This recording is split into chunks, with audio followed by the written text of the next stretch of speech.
Hey church, with February having Family Day in it, we thought it would be fun to kind of have a theme of family, and that's what the sermon series is going to be on, and we thought it would be also fun to give you guys a few tips on how to best love your church family in this season. So, we'll be bringing you a little tip each week, and this week's tip is connect.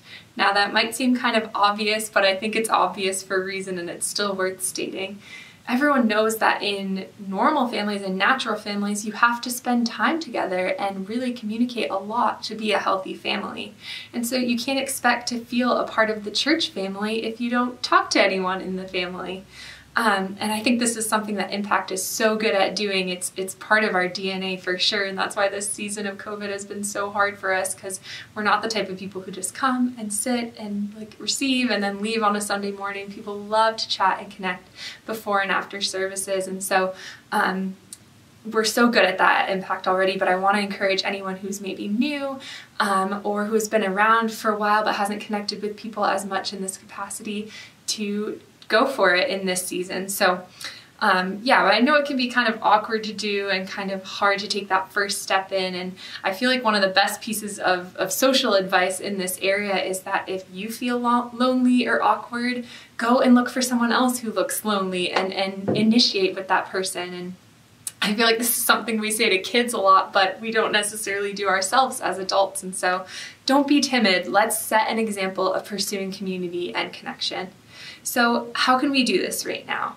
Well, we're going to have a coffee connection coming up, a time over Zoom, super informal, casual, so be watching for more information about that. It's just going to give you guys an opportunity to connect with people you know or don't know.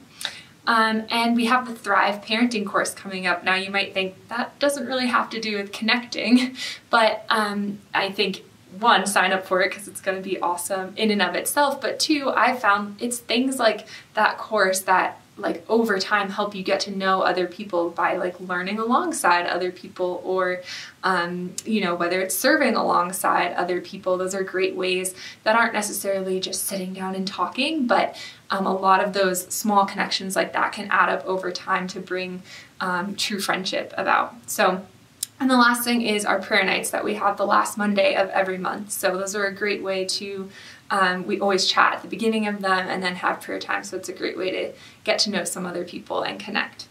And then once we're back in person, some of these things are so obvious, but I feel like they're still worth saying.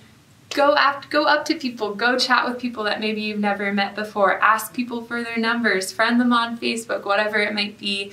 Ask people if they're cool with going on a social distance walk, or when small groups come back in the spring, sign up for a small group. That's a great way to get connected with people. So initiate, don't be afraid, it's worth it to connect.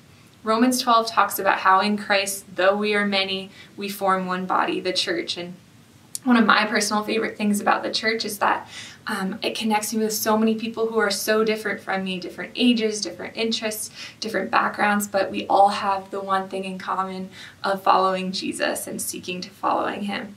So I want to encourage you to love the bride of Christ, the church, by connecting this month. See you next week.